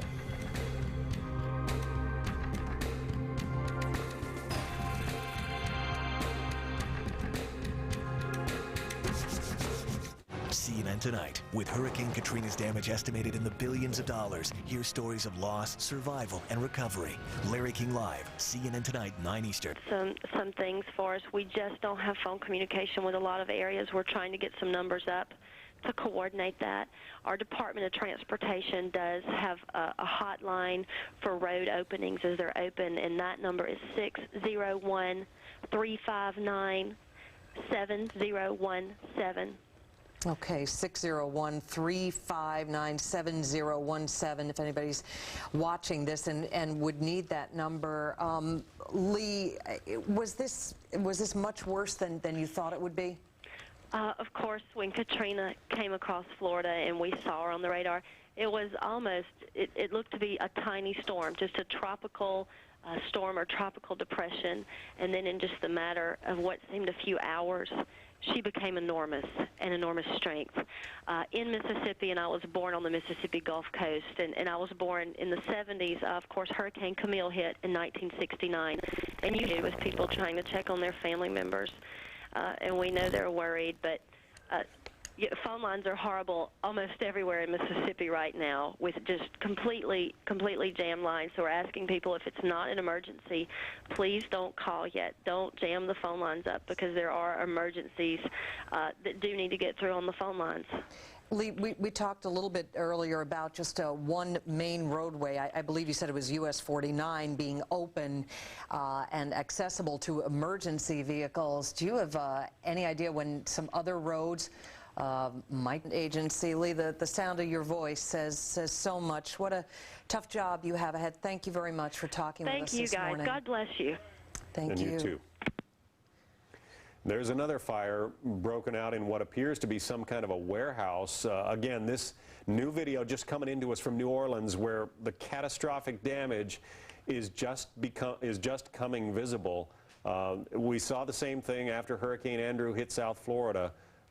It took a while for the first pictures of the damage, the first understanding of the scope of the damage to become evident, and you can see it here. Fires burning in New Orleans. Hurricane, the windows of that Hyatt hotel did not. In hard-hit Gulfport, Mississippi, one man recovers Old Glory from the rubble in front of his home. And here a police officer in Gulfport helps evacuate an elderly woman and a group of children from their flooded homes. In this shot, that same woman, her name is Levee Mae Allen, is helped out of the rowboat after she was rescued. Imagine the relief going through that woman's mind. Remnants of Hurricane Katrina ripped across Georgia. The powerful storm brought tornadoes to parts of that state. Carroll County among the areas hardest hit. Twisters touched down there, causing at least one death and several injuries. Torrential rains and high wind damaged or destroyed dozens of homes and buildings. Severe weather also causing massive damage at poultry farms. A live update coming up on today's weather a little bit later on. And much more coming up right here on Fox News Live. A man describes his excruciating ordeal watching his wife being swept away by rising floodwaters. Can't find her body. She gone. You can't find your wife? Oh, she told me, everybody she told me. I tried. I hold her hand tight as I could, and she told me, you can't hold me. Images that we've seen just in the last few minutes. Boats have been thrown onto highways. Boats have been tossed all over the place. There is 80% of New Orleans flooded. 80% of New Orleans underwater right now. The levees are broken and they can't figure out why, and they're having a difficult time trying to fix the situation. The damage is staggering. Insurance companies are saying that they could be suffering losses anywhere between $9 billion, $30 billion has been thrown out there, but they just can't give you the actual estimate because they can't get out there to see the damage. All right, we got to get going. Email me your comments, dayside@foxnews.com. Thanks for watching. I'm Juliette Huddy. Uma Pemaraju will be here tomorrow on Dayside, but now here's Fox News Live and Martha. We're starting to see that although the center of New Orleans, the Latin quarter of New Orleans, not hit as hard as some might have thought, but when you get outside of that area to the poorer areas of New Orleans in particular, there is so much devastation, and some weather watchers noting that there are some comparisons here to the reaction to Hurricane Andrew, that after they saw that Miami was spared, they looked then at the rest of the area outside, at just how very devastating and how much flooding and how much damage. And the other thing that keeps coming up today is the fact that this spread over really 3 times the area of Hurricane Camille, which was a more targeted hit. So the devastation here, some thinking at this point that it may be up into the $50 billion range, which would put it ahead of Hurricane Andrew, which is the costliest hurricane to ever hit our country and the most damaging and devastating to people's lives and their livelihoods and their homes. We also have seen stories throughout the day today, just heart-wrenching stories of people who are separated from their families. They can't call them, they can't reach them in any way to figure out who is okay, who's not okay. And also just the incredible frustration of those who are wanting so much to get close to come back in, those who did evacuate, to get back into these areas and get a sense of what the damage is to their homes or whether or not they have any homes left at all to go back to. And the emergency officials urging people that they are not allowed to come back into these areas of New Orleans or the areas surrounding some of the most damaged parts of Gulfport, of Biloxi, where we still don't know, still haven't had really good looks at the damage there. Also some reports that we really haven't heard a lot of news from Slidell, from Bay St. Louis, from those areas that are in between New Orleans and Gulfport, in those areas, and we just don't have a sense yet of the damage there, although as you can see from these shots, the choppers are now up in the air. They've been doing a lot of rescuing, getting people literally off their roofs as the hot sun has baked the people who are being rescued from these areas today. Live in New Orleans, following this whole story for us throughout the day, where we've seen looting of grocery stores in that area, and everybody has literally been told to get out of the city if they are still there. We go to Phil Keating, who's been watching all of this unfold, this devastation that we've seen today. Hello, Phil. Hello, Martha. The blue skies and sunshine, clearly deceptive if you thought the destruction and damage of Hurricane Katrina was all done yesterday. It looks like things could even get worse as the day grows longer and the days ahead. That's because the levee system, that all-protective levee system that protects the city of New Orleans, which is below sea level, and it relies on the underground pumps to pump all rainwater and stormwater out of the city. What was damaged during the hurricane, it appeared that the flooding of the city that was feared by so many, 20 feet maybe predictions, wasn't going to happen, and certainly didn't happen. But then this morning, the water started to rise. The reports we're getting now, Canal Street, actually we have video of it, Canal Street underwater, Bourbon Street, Bourbon and Canal, that intersection. This morning when we went into the French Quarter, there was maybe a puddle at the most there. It is now 9 inches deep, and certainly the residents are seeing this. They're seeing block by block suddenly become submerged in some degree of water, whether it's 1 inch or 3 inches or more than a foot at this point. And everyone's starting to wonder, how high is it going to get? And nobody knows for certain. Emergency management leaders, not only for Orleans Parish, but for St. Bernard Parish and Jefferson Parish, they're all urging their residents that if they can leave, to go. Now, all the people who did evacuate before the hurricane, well, the State Department of Emergency Management and Preparedness is telling them no, you can't come back yet. It's too soon because the roadways are still full of debris, structurally unsound, unclear as to how safe it is to return to the city. So many people, so many thousands of people who left, they can't come back yet. And the people who stayed, well, now they're faced with the problem of water's coming in, it's rising, and they don't necessarily have a way out. Also, the twin span bridges that connect New Orleans to eastbound traffic going to Slidell, Louisiana, and then on to Mississippi, totally damaged, and now that highway is shut down. A boat of some sort slammed into that twin span bridge during the hurricane, so that's out of commission. To the west, I-10 is submerged. The causeway over Lake Pontchartrain, that is damaged as well. So there's a serious issue of how are people going to get out. Now, just in the past 20 minutes, we've seen two very lengthy convoys of National Guard camouflage trucks as well as FEMA vehicles all now heading into the city. They'd all been on standby until really just recently because early this morning, emergency managers wanted to assess the situation and try to get all of those convoys that had backed up as far to the west as Dallas, as far to the east as Atlanta, trying to get all that water, food in, generators, and ice as well, because the people clearly are going to be desperately needing it soon. Martha? Phil, go back, if you would, to the question about Bourbon Street and Canal Street in those areas and where the water seems to be rising. Where do they think that water is coming from? Well, they think it's coming from underground. Through the system, the storm system underneath the city, there are a series of underground pumps, powerful pumps that operate on diesel fuel and electricity. But of course, the electric grid is completely decimated at this point. And some of those pumps definitely were overrun. 3 sections of the levee were breached. So you can see, if you walk around the French Quarter as we did this morning, you can see out of bricks, cracks in bricks and pipes along the street, all of a sudden water is just coming out. And you're thinking, well, that must be a weak point where the resistance as the water underneath the city's building up because it can't get pumped out fast enough. And so the big question is, how fast is it going to spread? Is this worst case scenario going to develop? Or is this just a temporary flash flooding problem, if you will, that perhaps in a few hours can be resolved either naturally or by engineers who are now inside the city trying to resolve this as fast as possible? So, Phil, they don't have any real sense of how much water is down there, you know, in terms of figuring out how much more it could flood that area and how much danger the French Quarter might still be in.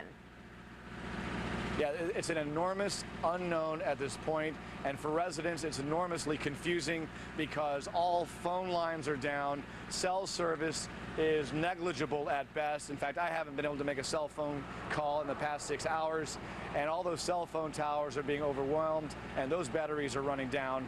People are running out of ways to communicate. And so everyone's pretty much relying on an AM news station, and that's where the parish presidents are going on, where the Jefferson Parish president announced this morning that he had put his parish. That's a direct order from the state of Louisiana's Homeland Security and Emergency Preparedness and Management Office. And so you've got an estimated 10,000 people inside the Superdome. There's no electricity, i.e. no air conditioning. Everyone's in there together, and around the Superdome, it's about 3 to 4 feet of water deep all the way around it. And you can see in the background of my live shot, the Superdome itself is just ripped apart by the hurricane winds that came yesterday. I mean, if we're taking this live, the Superdome, that shiny silver stadium that has been the host of so many Super Bowls, everyone around the world has seen. Compared with yesterday, now that they've woken up and they've gotten a chance to see just how devastating this has been. Well, speaking for myself, first and foremost, when I saw that Superdome like that, I was like, wow, look at that. Because we've been covering the hurricane the last day and a half. We've seen absolutely no television coverage, and we hadn't been able to get out and about of the city. So my first glimpse of that about an hour and a half ago was just, whoa, I can't believe it was that bad. But we were watching that hurricane. We were down on the street when it was coming through. The winds were the strongest hurricane winds I certainly have ever been in. And paneling coming down from the buildings, glass breaking, trees falling. It was purely chaotic. However, it seemed like because the eye had jogged east of the city, and that's what everybody was focusing on, all of the residents, all of the emergency management leaders, all of the elected leaders, city by city and up to the governor's office. They were all hoping it would jog east to save New Orleans from that catastrophic hurricane. And so when that all happened and the streets didn't flood with 12 to 18 feet of water as had been forecast. There was a real sense yesterday afternoon when the rain stopped and everyone was milling around down Canal Street.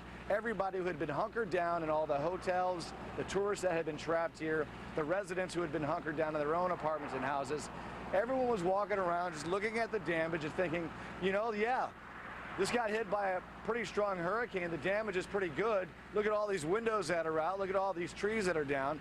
But you know what? Maybe we got off pretty easily. And then all of a sudden today, this morning, now the waters are rising, and there's the area as well. But we've seen them going into these areas, lowering those sort of cage-like people carriers that you've seen, putting the people on them and bringing them to safety. But look at the devastation around where this man is, and you can just see that he's going to make his way across a piece of wooden board that is linking one rooftop of one house to another rooftop where there are so many people waiting. There's also people over on the other side. You can see someone in a green shirt who's over in the other area of just a completely wrecked home to the top of your screen there. And these people just huddled together. Obviously, they are very happy to see that that the Coast Guard has come in to help them. It looks like a family of 2, 4, 6, 8 people perhaps waiting on this rooftop for help, and this is just really heartbreaking. And along with the lake drops by 2 feet, the level will equalize. But 2 feet is a lot of water to be dumping into a city that's very little transportation. Food is running out. If you thought gas prices were high before Katrina, you might want to sit down for this. At least one pricing analyst says there is no question they will hit $4 a gallon in the near future. President Bush plans to tap the nation's oil reserves, though, but there are questions about just how much that will help. We're also tracking a developing story. Focused right now on the 17th Avenue Canal and the London Avenue Canal, where there are 2 breaches in the flood walls. I know your folks have been working around the clock to try to get this thing fixed and capped. Give me a sense of how the team is coping out there and how you're coping. It's overwhelming in a sense, but we know this is what they pay us to do. There are a lot more people that are in worse shape than we are. And we're just trying to deal with this as quickly as possible to ease more suffering. It's a significant challenge, especially the communications. I think we're down right now just to 2 regular phone lines. Nothing else works. No email, no cell phones, no satellite phones, nothing. Unbelievable. Our hearts go out to you and your team out there, and we wish you all the best. Thank you very much.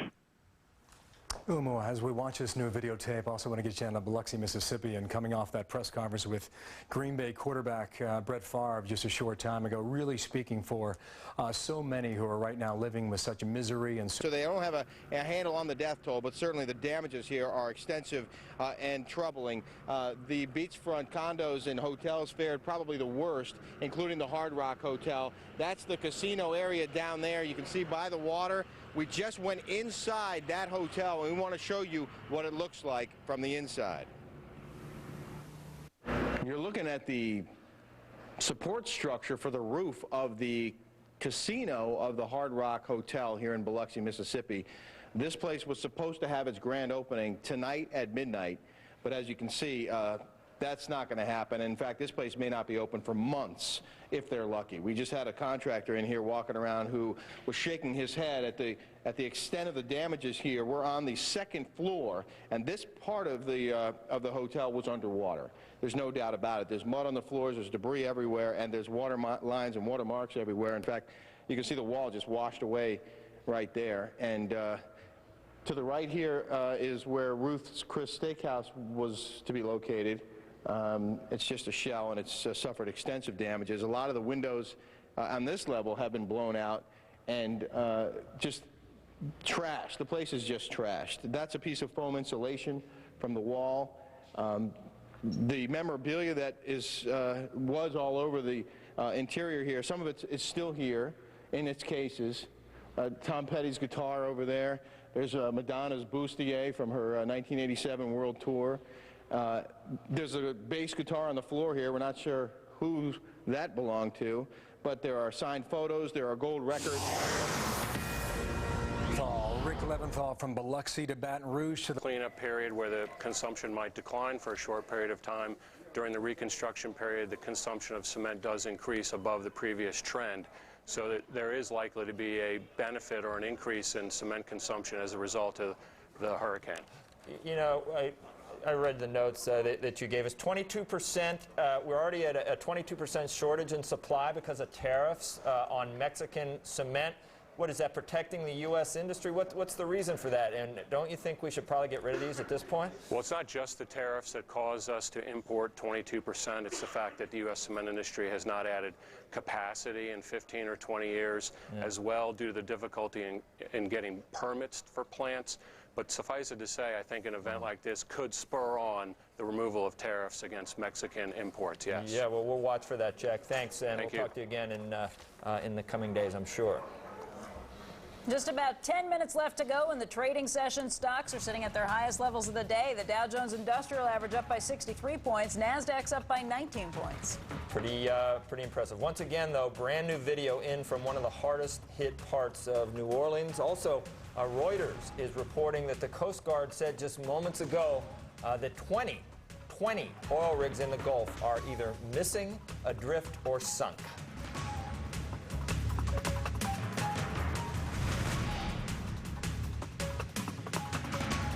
From the Superdome. Check out this number we're about to show you. Gas prices for $6 a gallon. Makes you want to say, get real. Well, that was in Atlanta, and some people were actually willing to pay it. Fears of a shortage created a run on gasoline, and now a lot of stations actually are out of gas. Officials say that there is plenty of fuel. Governors in several states say that they will investigate price gouging. There may be some much-needed good news at the pump. Two pipelines that supply the southeastern United States with gas have resumed partial operations. They've been shut down because of Hurricane Katrina, resulting in long lines at some gas stations, like we showed you. In some places, like we said, Atlanta saw prices topping $5 and $6 at the place you saw. Gunmen have kidnapped a British engineer after attacking a convoy in West Afghanistan. An Interior Ministry spokesperson says 3 police escorts were killed in yesterday's attack. The British man worked for a road construction company. A Taliban spokesman told the Pakistan-based Afghan Islamic Press that the group's guerrillas carried out the attacks. Opening statements begins today in the wrongful death civil suit against actor Robert Blake. The former dangers, too, in the waters out here. New Orleans Mayor Ray Nagin is ordering police officers to abandon their search and rescue missions. Instead, he wants them on the streets to stop looters. 1,500 officers are being reassigned to try to keep the streets safe. Nagin says that looters are getting more aggressive and approaching highly populated areas. He also says that rescue operations seem to be under control right now. Getting out of the heart of New Orleans is no easy feat, though, even with the help of rescuers. CNN's John Zarella shows you how he and several groups of evacuees made it out. The hotel was being evacuated. Before we could leave, we had to change a tire in the darkened parking garage. In knee-deep water in the garage, women and children were lifted into the back of high-riding pickup trucks. We made our way out behind the other evacuees. We drove on the sidewalk on Common Street, the lowest water, but still up to the wheel wells. Our 7-vehicle caravan regrouped on Canal Street, where we dropped off with the police 6 hotel evacuees who we had ferried out. While we waited to move on, cameraman Mark Biello talked with 3 young men who admitted looting, but said there was a reason. NOPD, the police, whatever y'all want to say, took our shoes and made smell a partner in his face for no reason, because we were walking down the street. Put their guns in our face.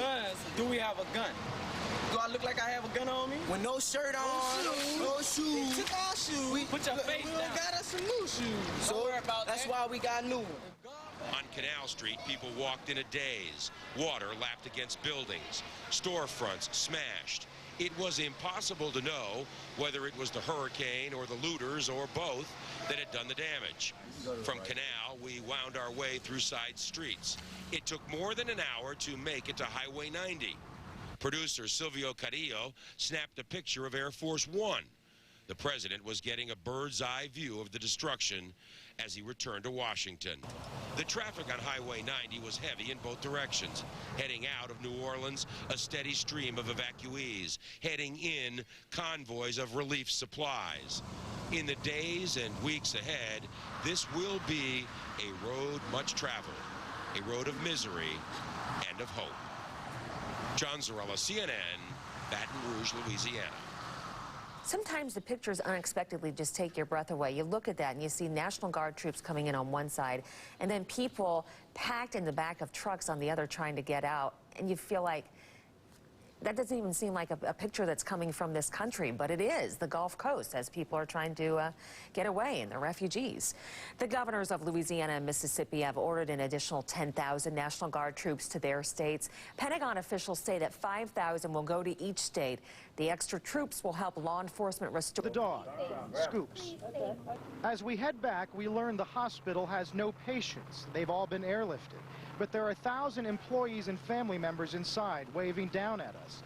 Across Orleans Parish, 2,500 patients have been evacuated from hospitals. Finally, on dry ground, Victoria and her father are lucky. They'll try to get to family in Houston. But the hard part is all too clear. Missions like this are going to happen again and again and again. Carl Quintanilla, NBC News, New Orleans. And now we take you to Mississippi. Katrina left little standing along the Mississippi coastline. An estimated 100 people are dead in the city of Biloxi alone. MSNBC's Jeff Ranieri has been on the ground in Biloxi for us all week, and he joins us again now. Good morning to you, Jeff.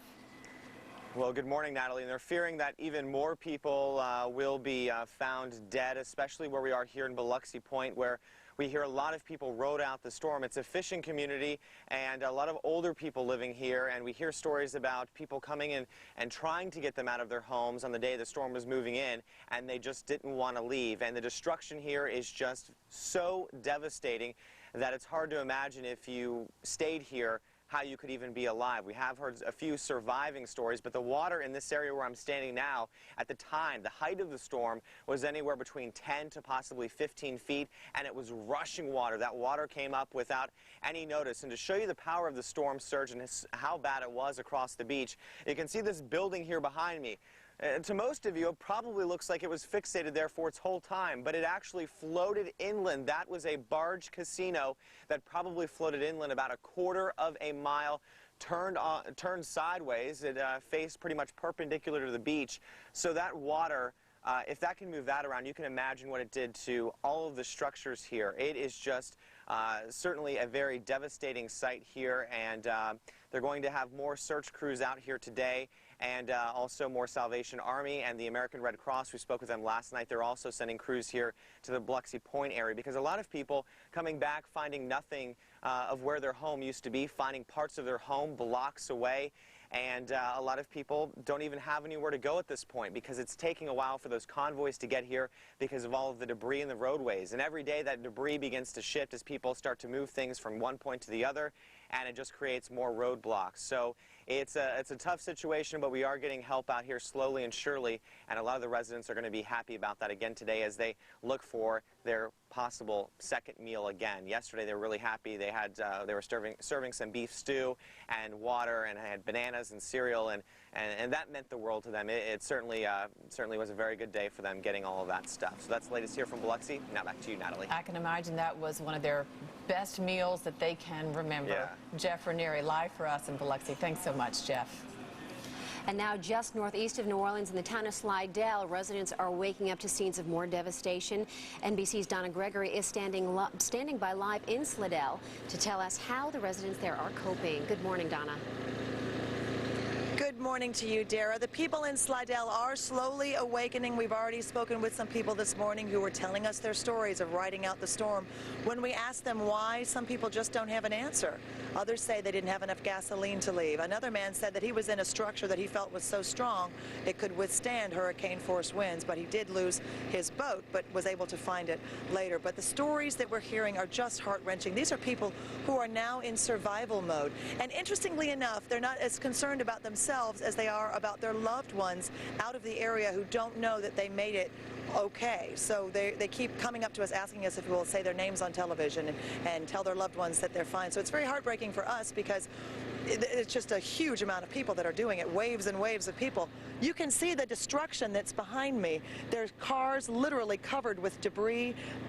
This was a home that people actually lived in. This is a fishing community. They call it a fishing camp on the canal off of Lake Pontchartrain. People would dock their boats here, either pull up to their home, or you can see over here, pull up to a business. This was a bar called Ugly's, and it's every bit of its name today. This was the little iron grate that would keep people from coming in. Now the debris is keeping people from coming in, and there's no telling when it will be rebuilt. We also have some pictures from an area called Oak Harbor, which is giving rescue crews a lot of concern today because many people in Oak Harbor and an area called Eden Isles refuse to leave. It's a pretty affluent area. Well, the Oak Harbor pictures that we saw really tell the story here. Many homes just flattened. Now, some of the debris that we saw was actually washed up from Lake Pontchartrain, but there were homes standing where now we only see debris. In the Eden Isles section, officials tell us they pulled about 65 people from their homes on Tuesday. Another 40 simply refused to leave. What they're concerned about now are the people that they cannot reach. They're very disturbed. They may find bodies today. We do have a confirmation that 4 bodies were brought to the North Shore Hospital on Monday. That's the very latest here. Dara, back to you. Thank you, Donna. NBC's Donna Gregory, live from Slidell, Louisiana. Natalie. And of course, this is the time of year when children across the country are going back to school, but for the children whose lives have been turned upside down by Hurricane Katrina, life is absolutely nothing here. We advise people that this city has been destroyed. It has completely been destroyed. The city destroyed, but people are actually starting to return to some of the suburbs of New Orleans to see what, if anything, there is left of their homes. We have Team Fox coverage now. Bill Hemmer live in Baton Rouge on the president's second trip to the disaster zone. First, Anita Vogel live in Jefferson Parish. Anita?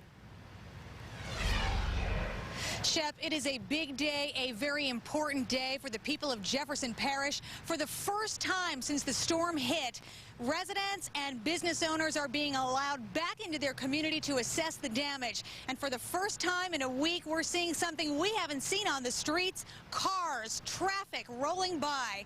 Now, starting at 6 a.m. this morning, police began allowing people back into this community to get their things and then get on their way.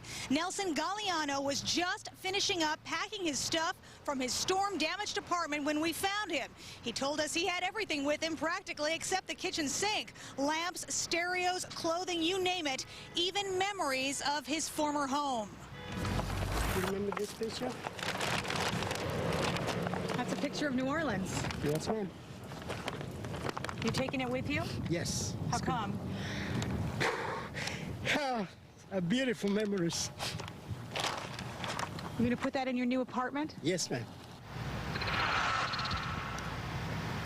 And this was the scene on I-10 today. Traffic backed up for miles, cars trying to get into Jefferson Parish. Police doing what they could to monitor the situation. People are being encouraged to stay just for a little while, long enough to get their stuff and leave. Remember, there is only scant water and power service here in the parish. Right now, Jefferson Parish is open until Thursday with a dusk till dawn curfew. Beginning Friday, if anyone is caught out on the streets, they can expect to be confronted by a police officer.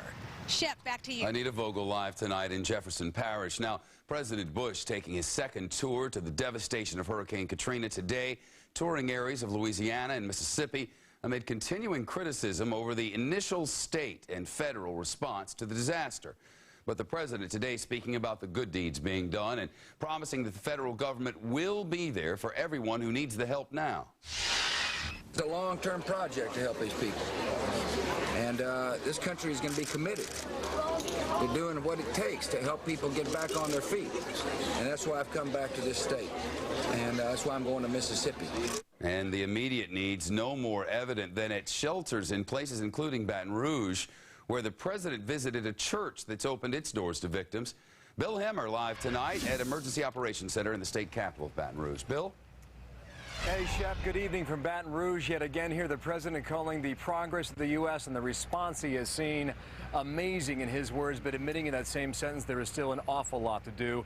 2 stops in Baton Rouge for this particular trip. One coming at this enormous church across town known as the Bethany World Prayer Center.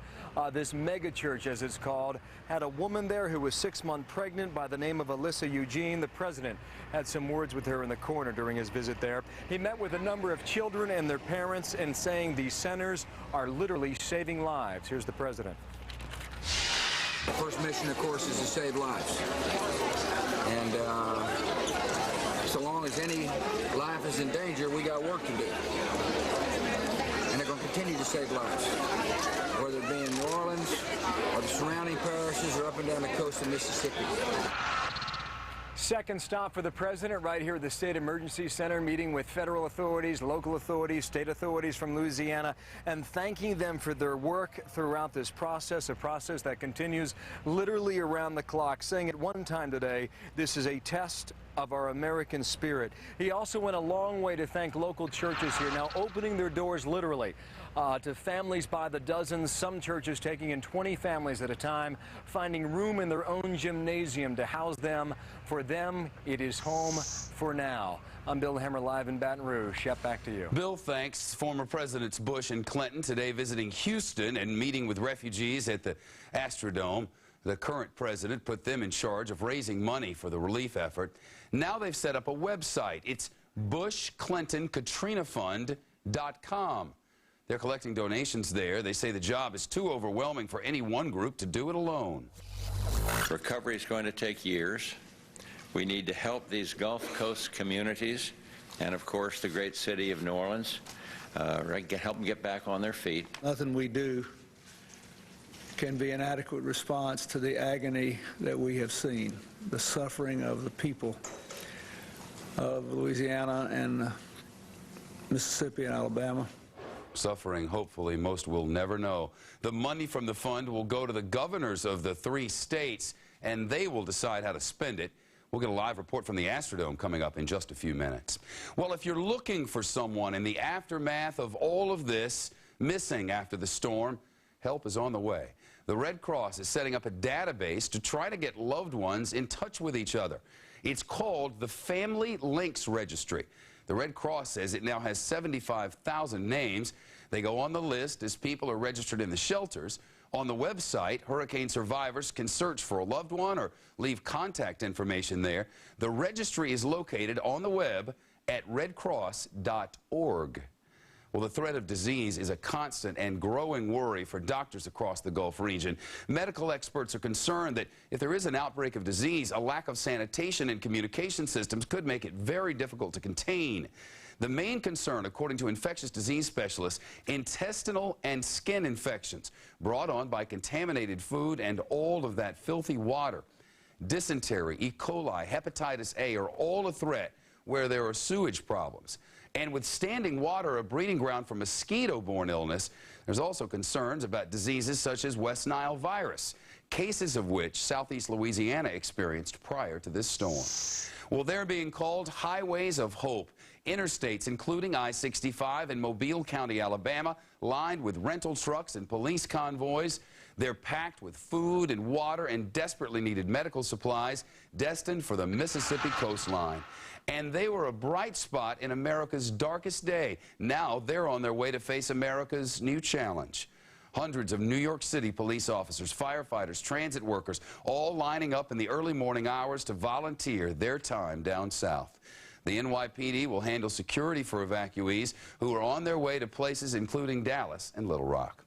Well, there's support coming in from around the globe. 60 countries are now offering to help in the U.S. recovery effort. Italian relief agencies sending out their first batch of supplies, including cots, water pumps, food, and medical kits. Greece is offering 2 cruise ships to serve as refugee shelters. The United Kingdom says it's sending 500,000 military ration packs on chartered civilian planes. Each pack can last one person a whole day. France says it's sending Red Cross logistics teams and emergency supplies. International organizations, including the United Nations and NATO, are sending help as well. We'll have more Katrina coverage in just a moment, but first, other news. And $3 a gallon, that's now the average, not just in some spots. Of course, lots of people are paying more.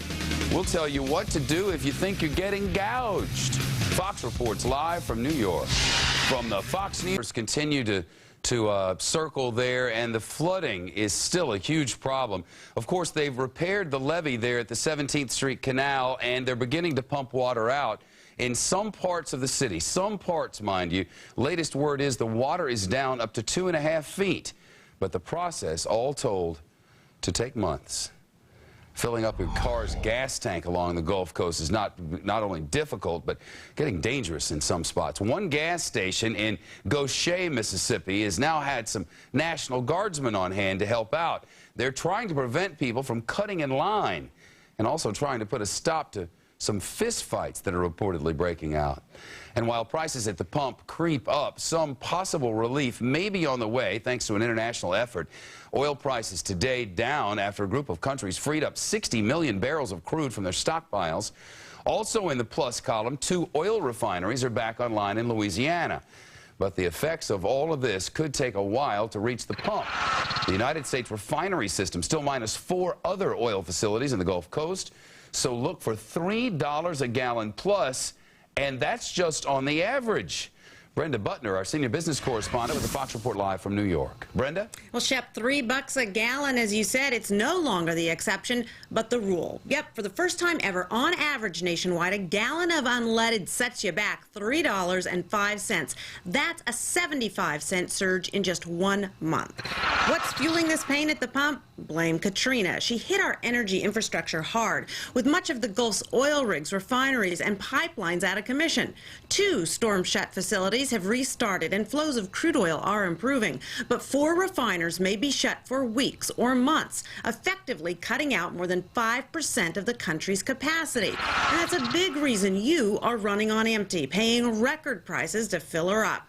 Now, are these prices headed higher or just temporary trouble? Good news. There are signs that the worst may be over. Overseas oil prices fell today after a dip on Friday and are now close to what they were before Katrina hit. Plus, there's more supply on the way, some 60 million barrels from emergency international reserves, including those here in the U.S.